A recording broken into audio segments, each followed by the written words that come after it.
It's up!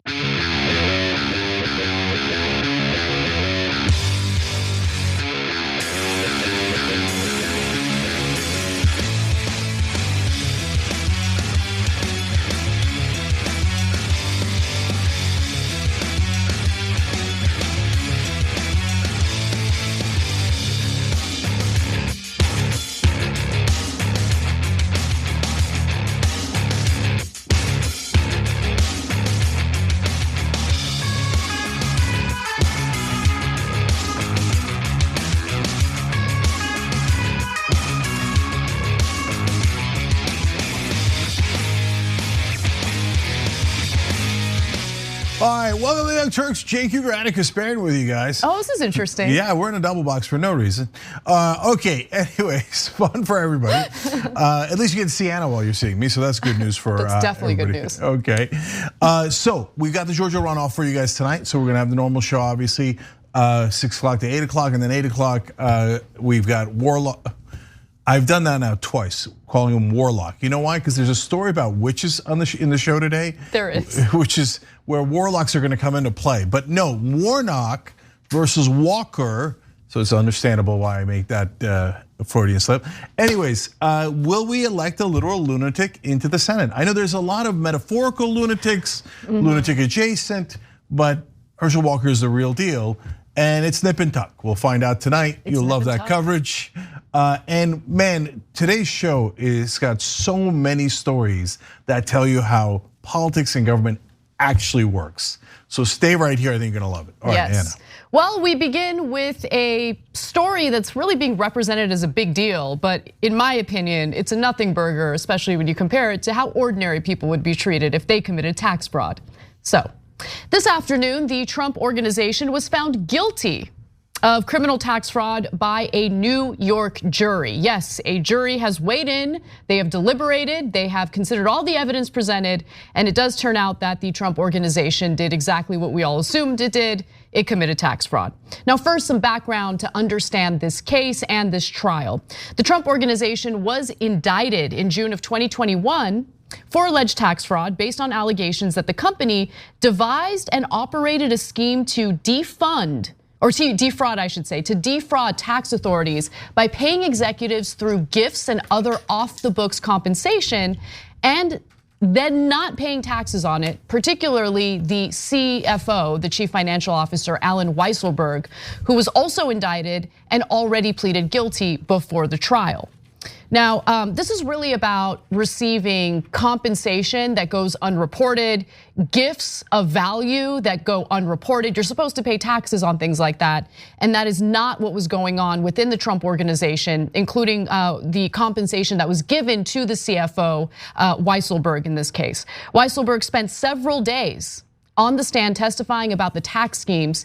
He and two witnesses who received immunity during prior grand jury proceedings described a series of methods used by Trump organization executives to avoid taxes and payroll liability on large bonuses and luxury gifts. One of the luxury gifts that stood out to me were the Mercedes-Benzes that were given to Weisselberg and his wife. And there were other high-end luxury gifts involved. Now, the Trump organization also argued that Weisselberg, throwing him under the bus, they said that he acted alone in all of this, that they were unaware of it. But the prosecutors made the case that no, the company as a whole, with other executives similarly involved, engaged in this tax fraud and were collecting basically untaxed compensation. Yeah. Now, Cenk, you have some stuff you want to say about this. Yeah, I did a lot of strong thoughts here. Strong thoughts with Cenk Uygur. Yeah, exactly, our new show.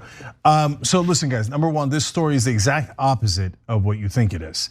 So if you'll see all over mainstream media, oh my God, they got Trump organization, wow, heroic Democratic prosecutors holding Trump to account. No, why is it the exact opposite? Because the company is guilty, it's adjudicated now as guilty, there's no question. Weisselberg is guilty, he's the chief financial officer, the guy who ran the books. In the trial, they clearly explained that Trump not only makes decisions with Weisselberg, but he's got handwritten notes where he says, cut this guy's salary, et cetera, et cetera. So there's no question that Trump, who is the head of the organization, made these decisions. So how could Trump not be guilty? Well, there's only one way that Trump could not be guilty. It's if the coward Alvin Bragg, the prosecutor in Manhattan, chose not to charge him. Now, why would you choose not to charge him? If his organization is guilty, his CFO is guilty. By the way, Michael Cohen, his top fixer, is the one that exposed us, and he's guilty, and he's already gone to prison. Everyone is guilty except Donald Trump. So this is not actually prosecuting Trump. It's a cover-up for Trump, and done by Democrats. And now you'll see with your own eyes, because the story just broke, complicit with mainstream media, which will now pretend that there was accountability for Trump when the exact opposite happened. That's exactly right. This was not a Trump trial. This was a trial of the organization and of Allen Weisselberg. And it's just fascinating because in one case after another, in one investigation after the next, what we keep seeing is that everyone surrounding Trump suffers the consequences of his actions, his behavior. Yes, they oftentimes take part in that activity as well, which gets them in trouble. I'm not trying to clear them of any wrongdoing, but the fish rots from the head down. And it's just amazing how everyone surrounding him seems to get caught up with legal liabilities, but Trump usually gets favorable treatment. While you're right, Cenk, the media covers up for it, makes it appear as though Trump is suffering some real consequences here. And you know who gets duped by the media the most on issues like this? Donald Trump, who should be looking at this story and honestly giving himself a pat on the back for getting away with murder over and over again. But instead, he thinks like prosecutors are raining terror on him. I want to read you his response to this outcome on Truth Social. He wrote, "Murder and violent crime is at an all-time high in New York City, and the district attorney's office has spent almost all of its time and money fighting a political witch hunt for DC against Trump over fringe benefits, something that in the history of our country has never been so tried in court before. 2 weeks at trial, yet no murder case has gone to trial in 6 years." I don't know if that's true, by the way. Of course, everything he says is a lie. Yeah. Ignore but he's just completely losing it. You weren't the person who stood trial, even though you should have been the person who stood trial. Your CFO is the person you threw under the bus. He was the person who was prosecuted. He's the person who's suffering the ramifications of that. I don't think that's exactly right. So let me just say one quick thing about the throwing under the bus that's related to all this. First of all, Trump yet again with an accidental great tactic, which is cry, cry, cry. And the more he cries, and he does it because he's a child and he can't help himself, and he's emotionally unwell, right? But it winds up being a great advantage because the Democrats are like, oh no, somebody's crying. Oh my God, but we have upset our opponent. We're so sorry, Donald. Alvin Bragg is crawling around on the floor trying to find a way to appease this baby. You got away with it, you idiot. Let it go, but of course he won't. But the part about him throwing Weisselberg under the bus, that one he does mean, and it's just tactical. He's not actually throwing Weisselberg under the bus. That's why. But telling prosecutors that Weisselberg acted alone? No, I know, but Weisselberg has agreed to that. Weisselberg did not turn on Trump. He never turned on Trump. What a good boy. What a good boy. And so this is where Weisselberg throws himself under the bus. Congratulations, good job. And says, I'll take the hit. That's why this is a terrible, disastrous story of complete failure on the part of the criminal system, justice system. But there is one caveat. If Weisselberg gets a sentence that's much heavier than he expects, which I really, really doubt, because this whole thing is meant to fluff Trump, right? But let's say he gets a 12-year sentence.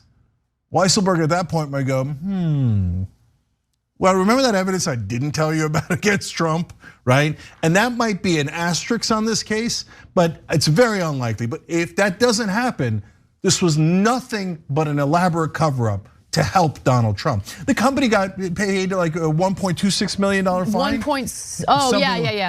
The fine was honestly negligible. It's comical. So will this hurt the business much, right? Like, is this really going to be? Okay, exactly. There's that. But also, what will the outcomes be following the fine that the organization is ordered to pay? Well, the conviction on charges of tax fraud, a scheme to defraud, conspiracy, and falsifying business records is hardly a death sentence for the Trump organization. The maximum penalty it faces is $1.62 million, a rounding error for Trump, who typically notched hundreds of millions of dollars in revenue during his presidency, oftentimes by directing official presidential business to his property. So a lot of that happened. Yeah, Alvin Bragg's a total loser.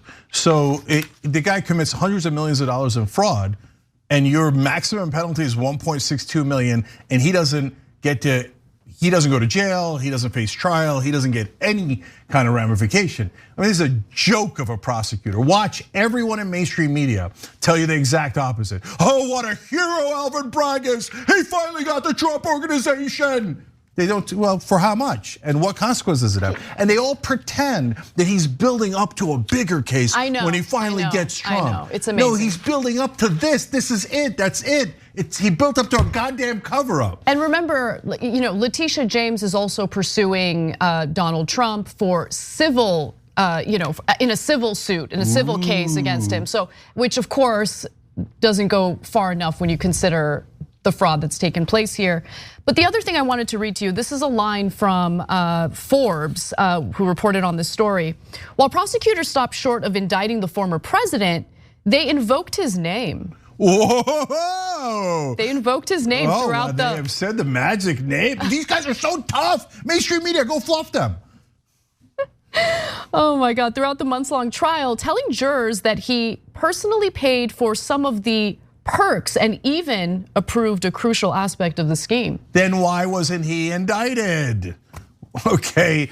You know why? Because you reach a certain level of elite, and it's hard to imagine someone like Trump being considered part of the elite. But once you're part of the elite will provide cover for your 100%. Bad behavior. It doesn't matter if they disagree with you politically. It doesn't matter what kind of drama, partisan drama plays out publicly.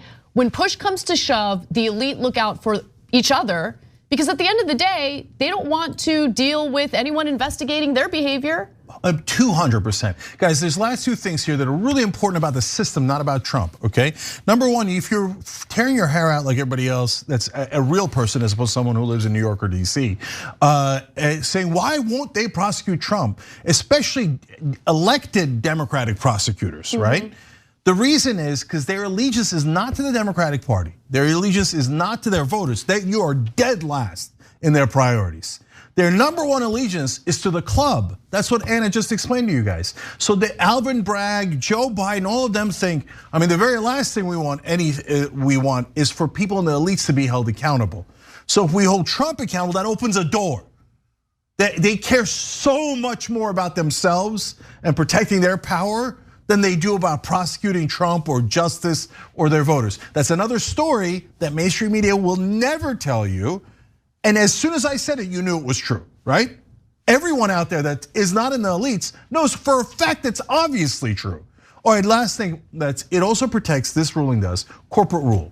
Why? How does this Trump on a small company that he owns, why is this related? Because it allows prosecutors to do this fiction where they prosecute a company. There's a human being running the company, but somehow the company is found guilty, which means absolutely nothing other than a minuscule, microscopic fine. It means nothing, right? The company doesn't go to jail, the company is not shut down, there are no consequences, right? And what it does is it appears to be a prosecution, but it actually protects the people running the company from prosecution. And this is not the only case, it's just a pretty prominent case of it, like Rick Scott is probably the biggest case of it. He's now a senator from Florida, governor twice. He committed the largest Medicare fraud in American history. That's not hyperbole, you could look it up, okay? His company did, and they said, no, the company is guilty, but Rick Scott is free to go. And then the company gave him a $300 million exit package for a robbery well done. Yep. So Alvin Bragg is the guy who lets the robbers run around the back while going, oh, I got the guy, I got him, holding the fake guy. Yeah. And so he's 100% of the cover up, and so is the media that tells you this has any consequence. Well, let's move on to our next story, which also involves, Donald Trump's incitements that led to January 6th. Let's do it.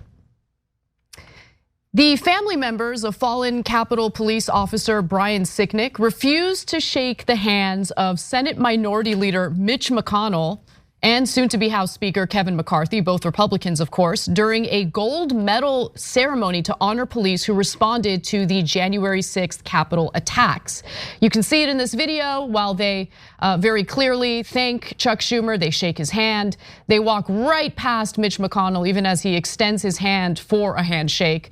They do the same to Kevin McCarthy, although he was smart enough to understand that they had no interest in shaking his hand and he did not extend his hand. Now, this makes a lot of sense when you consider the rage that a lot of these family members have been feeling toward the way members of the Republican Party have minimized Donald Trump's role in inspiring those Capitol rioters to storm the Capitol the way they did on January 6th. Police officers have criticized, by the way, Kevin McCarthy's response following the attack, including former DC officer Michael Fanone, who suffered a traumatic brain injury and a heart attack in the riot and secretly recorded a meeting with the House Republican leader. Some House Republicans have downplayed the seriousness of the attack, and Kevin McCarthy has personally minimized former President Donald Trump's role in stoking the mob. Now, not everyone who attended this gold medal ceremony was kind to the officers, including Michael Fanone. In fact, reporters like Ryan Riley are reporting that members of the Metropolitan Police Department Special Operations Division heckled former officer Michael Fanone at the Congressional Gold Medal ceremony. They called me a piece of crap and mockingly called me a giant effing hero while clapping. Obviously, they're sarcastic about the hero part. And so there was that part of it. But I do want to just quickly go back to the family members of the officer who unfortunately passed away soon after January 6th, and that was Officer Cenk. Now, Brian Cenk's brother, who's a lifelong Republican, was asked by reporters why he decided to, snub McCarthy and McConnell, and he explains why in this next video. Let's watch. They came out right away and condemned what happened on January 6th, and whatever hold that Trump has on them, they've backstepped, they've danced. They won't admit to wrongdoing, not necessarily them themselves, but of Trump, of the rioters. I mean, people like Louis Gohmert, who presented an American flag that was flown over the Capitol to a January 6th rioter and told them they were a patriot. It's disgusting. And now it takes away everything my brother's done. It takes away the heroism my brother showed. You don't think they deserved a handshake in this context? No. So that was Ted, Brian Cenk's brother. There were other family members who spoke to the press, including Gladys Cenk, who told Daniela Diaz from CNN why she didn't shake McCarthy and McConnell's hand. She said, "They're just two-faced. I'm just tired of them standing there and saying how wonderful the Capitol Police is, and then they turn around and go get down to Mar-a-Lago and kiss his ring," meaning Trump's ring, of course, "and come back. It just hurts," she said. Cenk. Yeah, so it looked like the off camera, of course, they shake Nancy Pelosi's hand too. And McCarthy, as Anna pointed out, was wise enough to step back as soon as he saw they were not shaking McConnell's hand. McConnell looked super awkward out there, like, please, please, I'm begging you, shake my hand. Yeah. And this doesn't help the Republicans' cause, because as you saw towards the end of the last election cycle, they were emphasizing crime a lot and how much they love the cops. And here are the families of fallen police officers saying we hate Republicans so much we don't even want to shake their hands. So that's a double loss for McConnell and the Republicans. But my main point here is I love that they didn't do this, because and look at I think the reporter means well, but even the framing of that question, like, and he's not speaking alone. This is the main question that any reporter in DC would have asked. Like, aren't you snubbing them? Aren't they worthy of respect? Isn't it wrong of you not to honor them? No, why? No, they're getting honored. They don't have to honor the prick that voted against them over and over and over again. The guy who didn't want to investigate the death of their family member. Why would they want to honor and respect him? You get what you give. I'm sorry. So wait, so if someone who's considered elite disrespects me, I have to return, instead of responding the way I should respond, I need to give them respect. Yeah, I'm that's sorry. what Washington thinks. I don't care what anyone's status in life is. I don't care if they're a congressional lawmaker, congressional leadership. I don't care if it's the president of the United States. If family members of mine were harmed as a result of the aiding and abetting of other political figures who have incited violence toward my family members, there's no way in hell I would show respect to those individuals, ever. I love that the family members stood their ground there. And look, it was a small thing, right? Refusing to shake Mitch McConnell's hand, Kevin McCarthy's hand. That's not a massive protest, it's nothing crazy, but it speaks volumes and it lets these politicians know, listen, the real world doesn't care about what your elite status is. You show disrespect, you're gonna get disrespect in return. And that's what that was, in my opinion.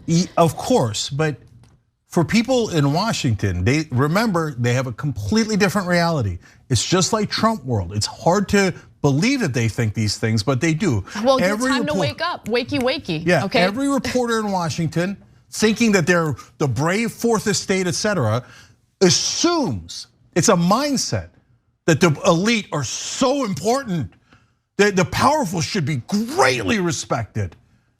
When in reality, they should be thinking of them as bums.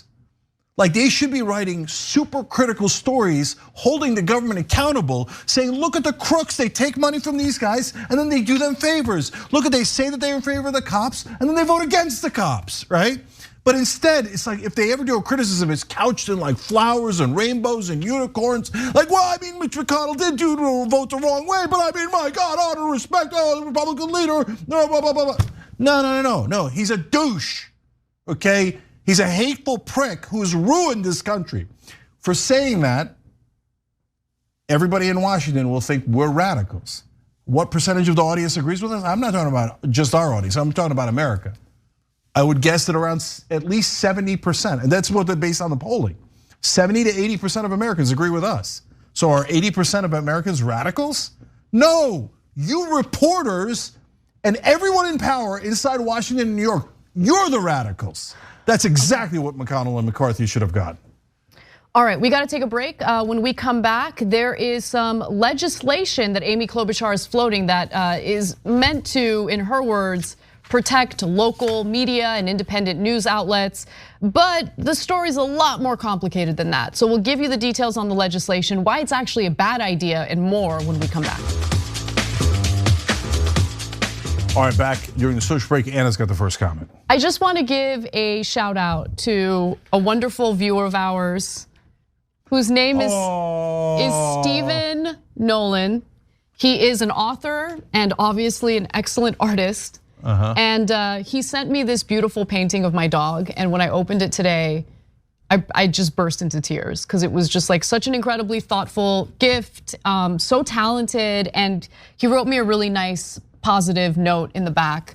Just thank you so much for this. Yeah, I don't know. I just was not in a good mood today. Things have been kind of dark, and I don't know how I would get through some of the stuff we have to talk about every day without you guys. So thank you so much to Stephen. Thank you for taking the time to do something so incredibly kind and thoughtful. I'm really appreciative of that.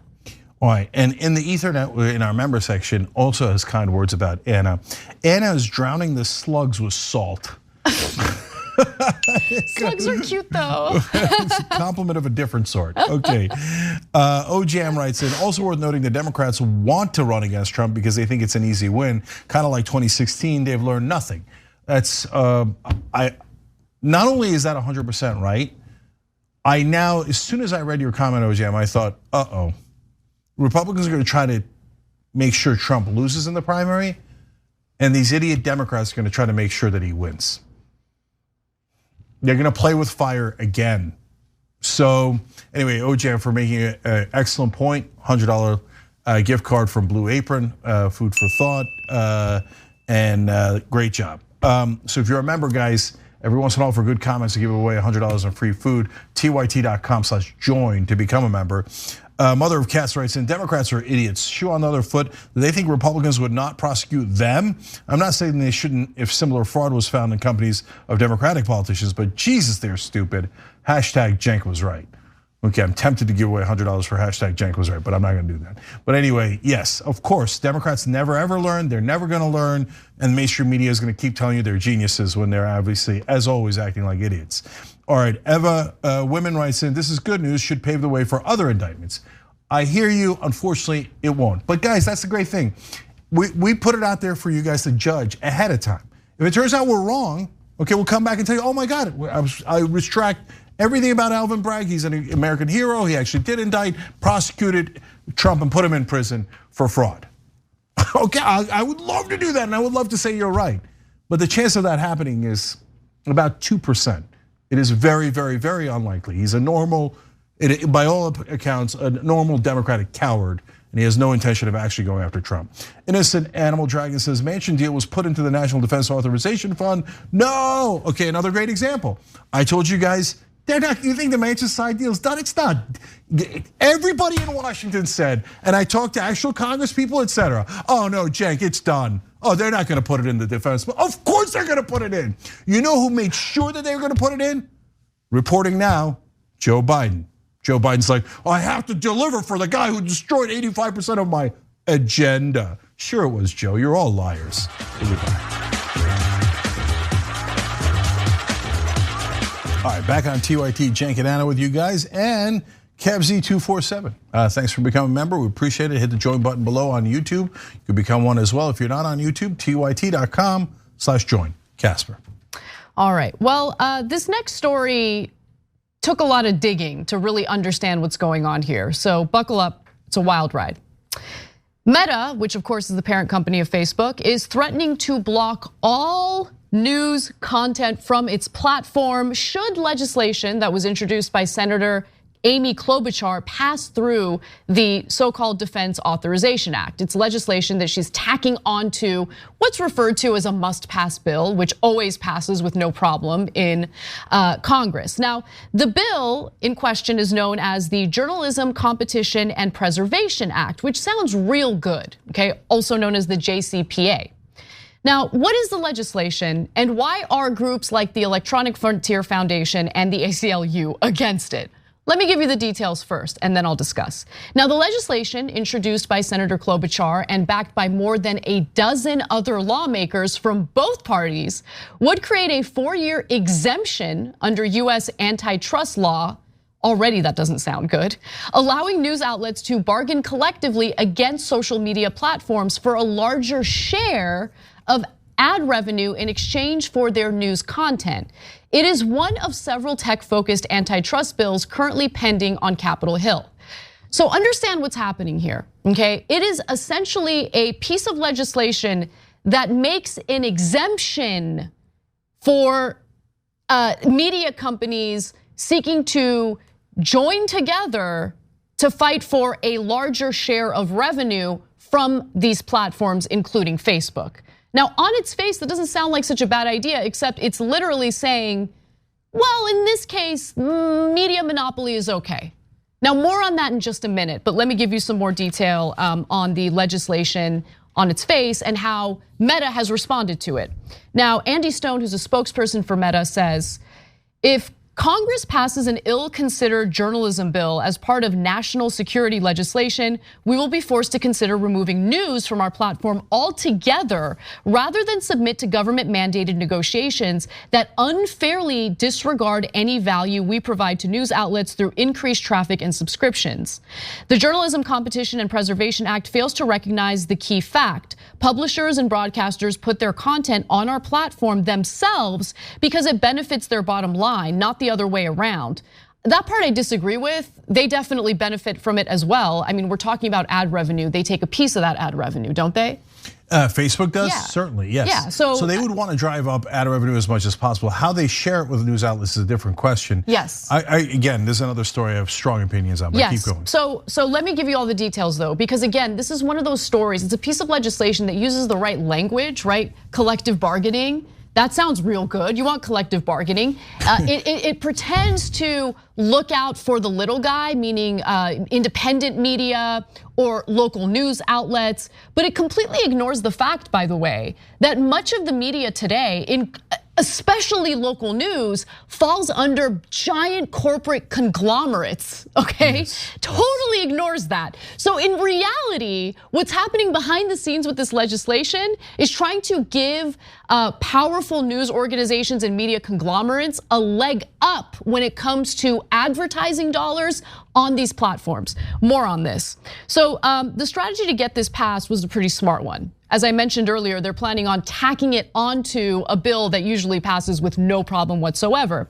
Fight for the Future, a digital rights organization, told reporters that multiple sources had said a push to include the JCPA in the annual defense bill was successful, and that the National Defense Authorization Act included the JCPA's language. Now, let me understand this. If this is such a wonderful bipartisan piece of legislation that's really protecting journalism and free speech in America, freedom of the press in America, why do they need to attach it to the National Defense Authorization Act? So that's a red flag in and of itself. 100%. Okay, but I got more, Cenk. You gotta let me explain it in full because it's so easy to get tricked by this bill. The bill has also attracted criticism from more than 24 civil society groups that are often at odds with big tech on policy matters. In a letter Monday to congressional leaders, those groups said the JCPA could make mis- and disinformation worse by allowing news websites to sue tech platforms for reducing a story's reach and intimidating them into not moderating offensive or misleading content. And by the way, those groups include the ACLU, the Electronic Frontier Foundation, the Wikimedia Foundation, and also Public Knowledge. And in a letter, the letter also said the JCPA could end up disproportionately favoring large media companies over the small, local, and independent outlets that have been hit by the hardest, or that have been hit the hardest by falling digital ad revenues. So I'm gonna give you some statements from the Electronic Frontier Foundation. I think they did a great job explaining why they're against this piece of legislation. Before I do though, Cenk, tell me why you have such strong opinions against it. Okay, so first of all, I'm gonna state our bias as a company.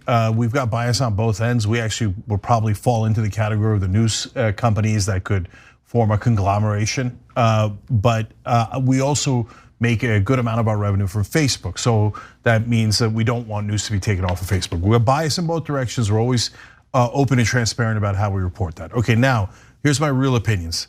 So number one, I just have a philosophical problem with this, and you could even call it a conservative position economically. The price fixing? Yeah, you can't. This is the government's supposed to protect you guys, okay? So if a government intervenes with a company and say, hey, you can do this and you cannot do this, you can't pollute, you can't price gouge, et cetera, that's one thing, and what its main job is, right? When it gets between two companies, well, all it's doing is political capture. Whichever set of companies gave more money to the politicians have the advantage. And in this case, by the way, the number one set of companies that help determine who wins political office are local news companies.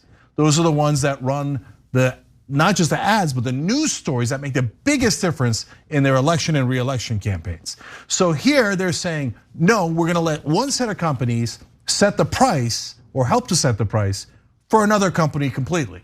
Why? Why are you guys getting involved? If those companies don't want to do a deal with Facebook because Facebook didn't set the right rates, then they don't do a deal. That's called life in the big city. They go find a different platform. They form their own platform. They do whatever. But saying, hey, I don't like the price you're giving me. I'm gonna get the government to get me a higher price. It doesn't make any sense at all, right? And then and then there was something weird about this where it was like the New York Times, Washington Post, et cetera, weren't fully behind it though. I could sense it. It was like, I'm like, why didn't they talk about this over and over again? Normally, they love beating up on digital media. So buyer beware, whenever you see a story about digital media and its horrors, sometimes it's absolutely true, but a lot of times it's bigger media, old traditional media going, digital media, they're so dangerous, they're terrible, we're awesome, right? But in this case, the reason why New York Times and CNN aren't howling is it excludes bigger companies. Well, yeah, so that's an important point to touch on, okay? So the original language of the legislation, as Amy Klobuchar put it forward, did not have restrictions in regard to the size of the media company. So there was some backlash in that regard because you don't want this to turn into legislation that actually crushes smaller media outlets that don't have the kind of resources giant legacy corporate owned media tends to have. And so this is hilarious because Klobuchar is like, okay, don't worry. We're gonna add an amendment. Okay, and the amendment is going to exempt companies that employ more than 1,500 people.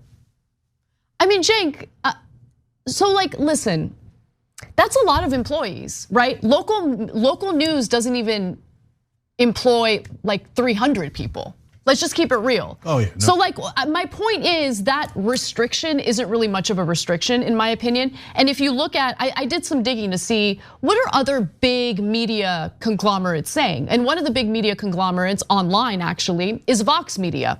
Vox Media owns all sorts of publications and stuff that you're probably reading, like SB Nation, New York Magazine, The Dodo, now this, it's all under Vox Media. Vox Media is like, I jump in it, they love it.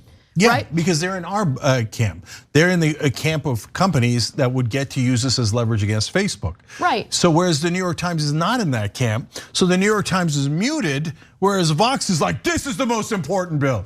I mean, you see the editorial screaming through, whereas we're telling you, even though we would be positively affected, it appears, we're not in favor of the bill because it's not, I don't think it's a good bill. Well, there are other issues as well pertaining to copyright violations, right? So I'm gonna get to those details in a minute. And actually, I think the Frontier Foundation, Electronic Frontier Foundation did a great job explaining what they meant here and why the copyright issues involved would be disastrous for media.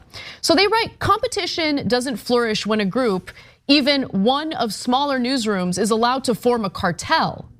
It just means that both sides of this fight are now huge. Proposed changes to the bill will limit the organizations that could get compensation under this scheme to publications with 1,500 employees or fewer.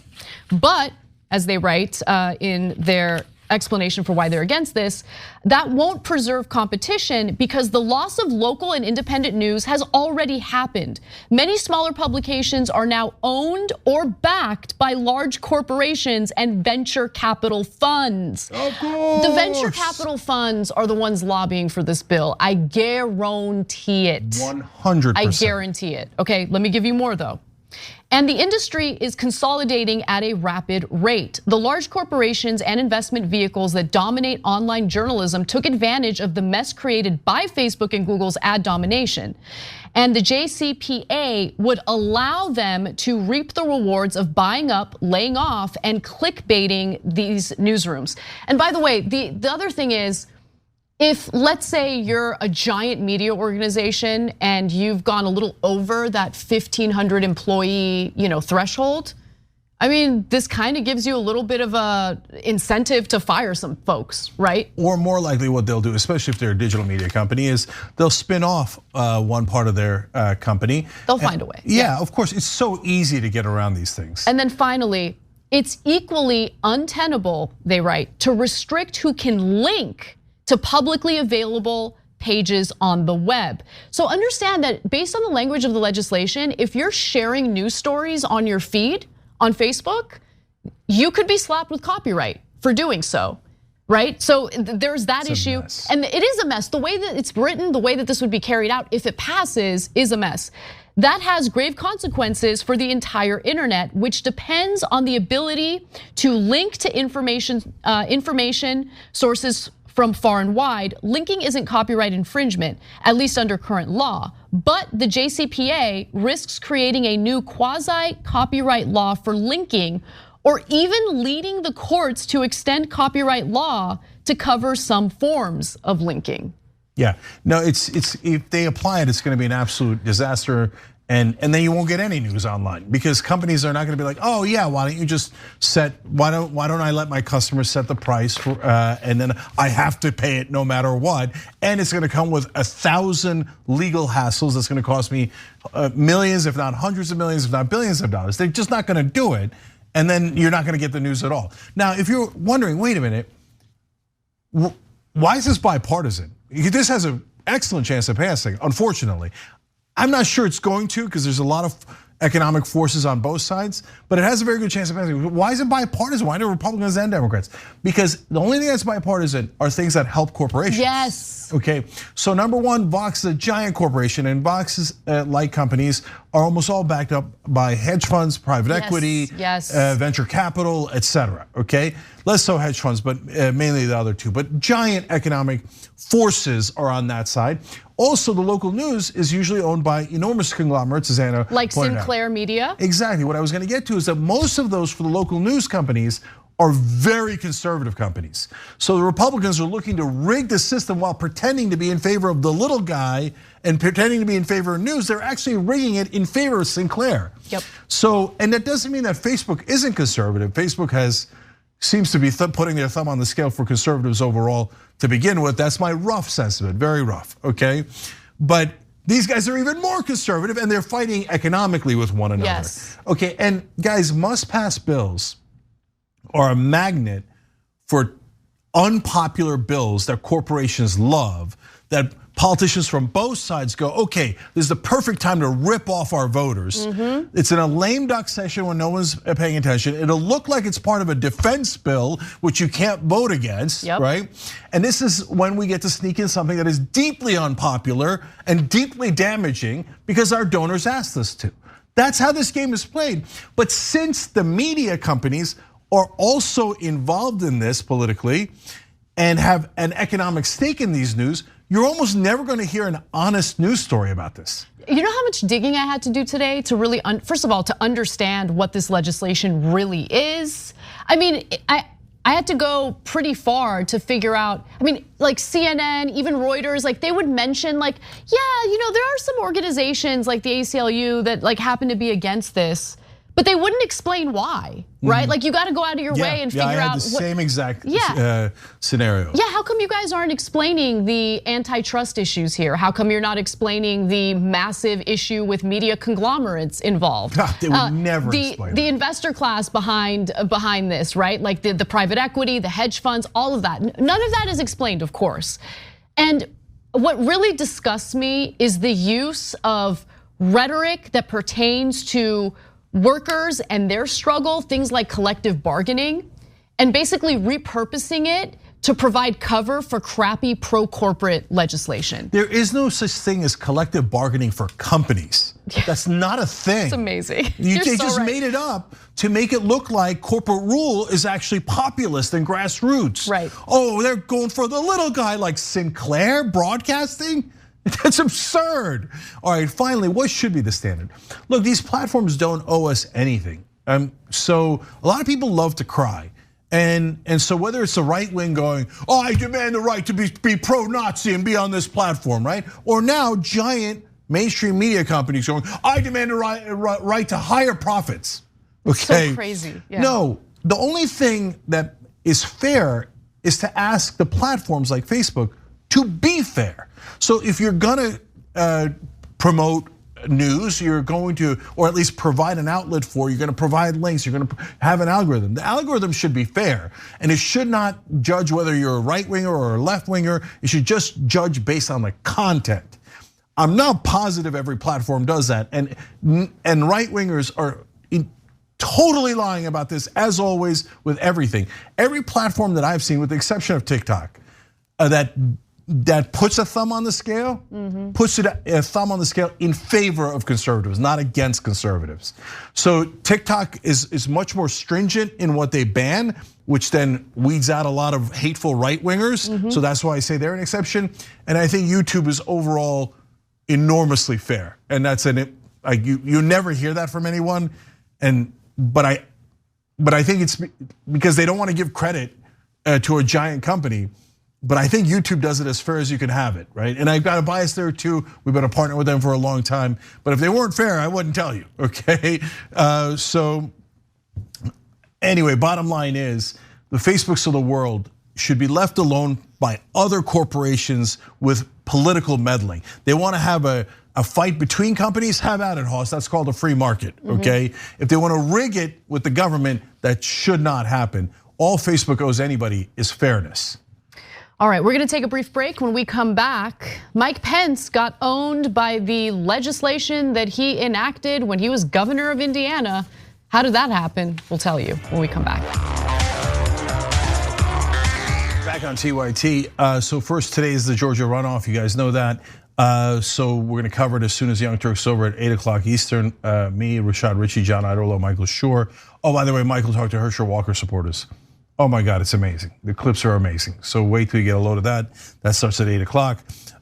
So make you see the silver-haired dragon says in the member section, both the Republicans and Democrats are terrified of Trump. The Republicans created another Frankenstein monster, and they've totally lost control of him. Totally right. Hey, this country's in a very bad spot. Don't get too, you know me, I'm Mr. Optimism, but don't get carried away by the 2022 midterms. The Democrats only lost by a little bit, okay? No, especially if the Republicans are on anybody but Trump, I think they're gonna annihilate Biden. They're on such a false high, but we're gonna talk about that in stories coming up. Shadows writes in, you have folks who don't even understand the internet making and passing laws about the internet, WTF. Yeah, great point, absolutely. Yeah. But guys, those guys have Klobuchar had said, they have no idea, they have no earthly idea, they couldn't turn on a computer. But honestly, they don't care. Who cares which side is right about the frickin' internet? They're like, who brought in the larger checks? Yep. That's, okay, Sinclair did and Vox did, great. Now we're on their side. That's how corporate Democrats and corporate Republicans that are in favor of this make their decisions. If there was honest reporters in the country, you would all know that. All right, Twitch says, on Twitch, Z010 Juro, guys, help me out here with these names. All right, gifted 5 subs though, and is an American hero. Thank you, we appreciate it. Felonius writes, gifted 5 subs, by the way, also an American hero, and wrote in, thanks for keeping me sane amongst the deep red here in Kansas. But remember, not as deep red as the media's pretending. Won the abortion vote by about 20 points. So go out and talk to your fellow citizens in Kansas. You might have a lot more in agreement than you realize. Scuffed Meta says, 2 years on Twitch, 4 years TYT membership. My only regret is that I didn't get here sooner. Go get them. Thank you, and because of you, we can go get them. And you got here in plenty of time. We love you for it. Mayhem Mendez says, Jesus Christmas. Trump's gonna cry no matter what. Give him something to cry about and indict him already. Of course, but Democrats are weaklings and would never do that. A Water Dragon 22 said, no handshakes means no cookies. That was exactly right. That was a perfect moment for no cookies for you. The DeGoster says, you could say that McConnell looked shell-shocked by them not shaking hands. I didn't even get it the first time I read it. And then I was like, oh, $100 Blue Apron gift card. Yes. Okay. Nice shell shock joke there. You got to be a member though. Rewards at tyt.com. You had to be a member before the comments. So everybody make sure you're members. I did something naughty today. I had Blue Apron for lunch. Ooh. Yeah. And I like the way you whispered for lunch. Okay. Yeah. I did the food prep last night after work, and then I had some delicious vegetarian tacos today. All right, amazing. Last comment from Super Chat Shroud says, Trump is going to destroy the GOP. Thank goodness. Biden was silly to say the border wasn't important. Look, I hope he destroys. All right, back on TYT. Cenk, Anna, Joshua Bailey, Shroud, Aaron Parker, and Dank Dragon, which is a fun title. All right, guys, you're all American heroes. We can't do the show without the members. You guys make it possible, so make our voice even stronger. Love you for it. They hit the join button below. You can go to tyt.com/join. Anna. Oh, I love this story. It's so good. It's so good. A second judge has now used a law that Mike Pence enacted in the state of Indiana to block anti-abortion legislation in the state. How delicious is that? Now, let me give you the details on what this is all about. Now, Indiana, much like other red states, is trying to effectively ban abortion. The state legislature there had passed an abortion ban past 10 weeks with very few exceptions. If you were raped, you might be able to get an abortion past 10 weeks. However, the second judge who has weighed in on this issue has decided to block it based on religious liberty, a religious liberty law that was again enacted by Mike Pence when he was the governor of Indiana. Well, what does this all mean? Well, let me give you the details. Judge Heather Welch ruled that the law, which prohibits abortion at 10 weeks of pregnancy with narrow exceptions, substantially burdens the religious exercise of 5 women as part of a lawsuit backed by the Indiana American Civil Liberties Union. So what is this law that Pence enacted back in 2015? Well, lawyers for the plaintiffs argued that the ban violates Indiana's Religious Freedom Restoration Act, a law Pence signed in 2015, barring the government from infringing on one's religious beliefs or practices, a highly controversial law that was heavily criticized for initially allowing businesses to discriminate against LGBTQ+ people. But remember, religious liberty goes both ways or all ways. I mean, the idea for a lot of Christian conservatives is that the law only applies to them, but it applies to all religious people in a country where the government shall not establish a religion, right? And so the lawsuit hinges on disputing that life begins at conception, arguing that this is not a belief held across all religions. For example, under Jewish law, a fetus attains the status of a living person only at birth, the lawsuit reads. Jewish law recognizes that abortions may occur and should occur as a religious matter under circumstances not allowed by the near total abortion ban or existing Indiana law. And by the way, the 5 plaintiffs, the 5 women involved are of many different religions. So one of them practices Judaism, one follows Islam, Unitarian Universalism, Episcopalianism, and paganism. Now, Welch sided with the plaintiffs in this case, which makes it so great, saying in her decision that undisputed evidence demonstrates, based on actual facts, that the plaintiffs are suffering injury and altering their behavior at the current time solely because of the state's new abortion law. So she blocked it. Again, the second judge to do so, she blocked it. Now, the Indiana Supreme Court is scheduled to hear oral arguments in the first case that was brought up to block this law. They're gonna hear that case in January, but ultimately this is likely gonna be heard by the United States Supreme Court eventually. And that's where I worry, considering their right-wing stance on abortion to begin with. But right now, this is a good, maybe temporary victory. Yeah, look, I'm sure they'll find a way, but right now, I'm not sure how the Supreme Court avoids a loss on this one for the right wing. Because on either side, they've got a problem. They're gonna have to lose one of the 2 provisions if they're going to be at all logically consistent. So the Supreme Court might, at the end of the day, just go, you know what, we're going Trump-like, screw logic. We're just gonna give the right wing wins on both of them, even though it doesn't make any sense. But that's why this is a genius case. So it's saying, hey, if you want the religious freedom, well, I got religious freedom to have an abortion if I want. That's indisputable. That's what those religions actually believe. Look, sometimes like folks form a group like a satanic club just to troll the right wing or the fundamentalists, etc. So there's some of that and maybe a little bit on the edges of this, but overall it's not that at all. It's Judaism is a massive religion in the world, obviously, right? Can't argue that it isn't. And they're saying, no, this is my actual religious principles that I'm allowed to have an abortion. And what do you have to say about it, right? So either that law stands and then abortion is legal, or abortion is illegal and that law falls. Now that is the more likely scenario. So I think this is will do more to protect us from fundamentalist religion than it will to enshrine abortion rights. So it's being framed as an abortion rights story, but I don't think we're gonna win on abortion. I think we're gonna win on knocking down that Indiana law that says, oh yeah, on religious grounds, I could just ignore any law passed by the legislature. Again, as Anna pointed out, they thought it was gonna be get out of jail free card for Christian fundamentalists. Right. But now when other religions use it, you realize it's untenable. So we'll see how it plays out, but for now, I just love the twist here. for Mike Pence, right? That the law he enacted actually ended up hurting his cause in denying women their reproductive rights. So again, we'll keep an eye on the story. I think it's fascinating. All right, for now though, why don't we move on to a gentleman with delusions of grandeur, okay? And that's Mike Bolton. Is it Mike Bolton? No. You are essentially telling us that you would consider getting into the 2024 race. Absolutely. If anyone's concerned that Donald Trump might end up being the Republican nominee for president in 2024, don't you worry.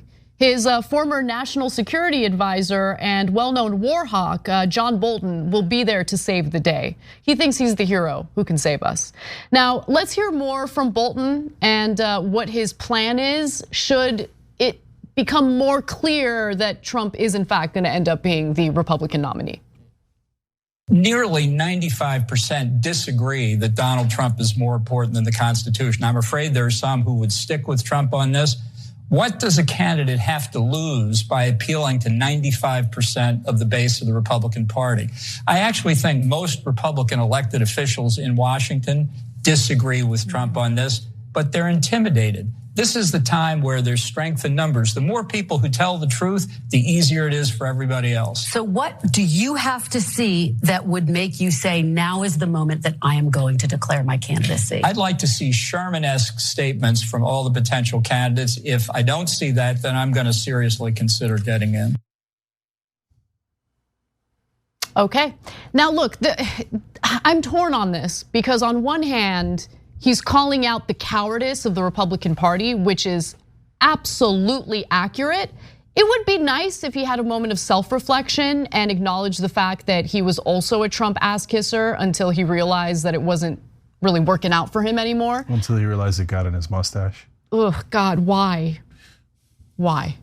But anyway, but the idea that he would be the one to save the country from a potential Trump someone else ticket, Carrie Lake ticket, I don't know, is laughable. I mean, it's just more of that unearned confidence that he does deserve to get a little bit of mockery for. Yeah, so I'm totally torn on this as well for slightly different reasons. So number one, his percentage chance of winning is about negative 17%. Beyond zero. Like there's no way, no one likes John Bolton. No one in the right wing likes John Bolton, no one in the left wing likes John Bolton. The neocons love John Bolton, and mainstream media generally likes John Bolton, but no actual human being likes him.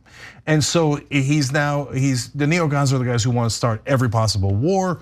And so why did he get particles in his mustache back in the days from Trump? Because he wanted to start a war with Iran and potentially other countries as well. So he kissed Donald Trump's ass to become his national security advisor, and it worked. Because there's still enough neocons within the Republican Party establishment that they're like, oh, you gotta get Bolton in there. Oh yeah, Bolton, oh yeah. And then he came in there and he's like, war, war, war. And so everything Bolton has said about Trump is true and it can be verified, almost everything can be verified, right? On the other hand, Trump is more correct than Bolton is on foreign policy. Now, don't get me wrong, Trump's not a peacenik, as some ridiculous people say, he increased drone strikes, etc. But Bolton's a bigger warmonger, which is not popular anymore on the right in the grassroots. Was never popular on the left, so that's why he can't get any voters. But the reason why I don't mind him running is because he's kind of a vicious guy. So at least there'd be one person in there who isn't afraid of Trump and who is constantly telling you what a prick he is and all the terrible things that he does. I don't know that helps. It depends on how he does it. If he goes to the Democratic way of doing it, oh, isn't he such a racist, sexist, bigot, whatever? No, it's not going to work. No. But Bolton's unlikely to do that. He's a savvy guy, whether you like him or not. Now I'm actually, I think it's fascinating. I'm interested to see how he would carry this out, right? Yeah. Because look, I mean, you're right. Everyone in DC is self-interested and they are motivated by incentives and disincentives. Every single person. I don't care what anyone says, with the exception of maybe one guy, and that's Bernie Sanders. But overall, they're motivated by incentives, disincentives. Someone like John Bolton, who I haven't looked this up, but I would speculate that he's doing well for himself working for private defense contractors. Maybe he's lobbying. He's gonna be fine. He doesn't need a career in DC as a politician to succeed. So that means he's kind of untethered to loyalty to Trump or any Republican or any politician, really. Yeah. Right? So he could, if he wanted to,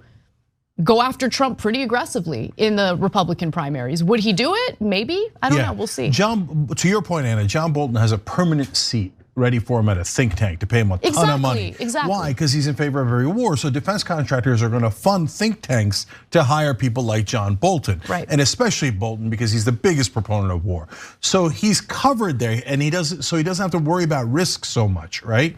And so there's a secret part of this news story though that we still haven't gotten to. So let me do it. That's Bolton saying Republicans in DC are worried DeSantis isn't going to run. Ooh, twist. Because if DeSantis is going to run, Bolton and everybody else is going to coalesce around him. But Bolton is going on TV and saying, I might run. And man, Bolton knows he has no chance of winning. I don't think he's that delusional, okay? I think that what he would be doing here is basically a political version of a suicide bomber, where he goes in and says all these things that are true about Donald Trump, knowing that Republican voters are gonna hate him, but at least he's getting you the truth about the guy and maybe peels off enough of a percentage that it makes a difference, right? But he wouldn't do any of that if DeSantis is in the race. He wouldn't be necessary. This is him saying, I don't think he's coming in. And so, all those big establishment Republicans who were talking after the midterms, oh, Trump's killing the party, we gotta get rid of Trump. Now it looks like they're going back into their shell. It looks like DeSantis is a coward and they don't have a champion to fight against Trump anymore. So they're left with the remnants like Bolton. Look at Cenk identifying the nuggies that everyone else missed. Thank you. All right, we gotta take a break. That does it for our first hour. When we come back for the second hour of the show, we'll talk about the New York Times referring to Joe Biden as dull, but promoting it as a good thing. It's just propaganda 101. It's an I love this story. Amazing story. We've got that and more coming right up. Don't miss it. Thanks for listening to the full episode of The Young Turks. Support our work, listen ad-free, access members-only bonus content, and more by subscribing to Apple Podcasts at apple.co/TYT. I'm your host, Cenk Uygur, and I'll see you soon.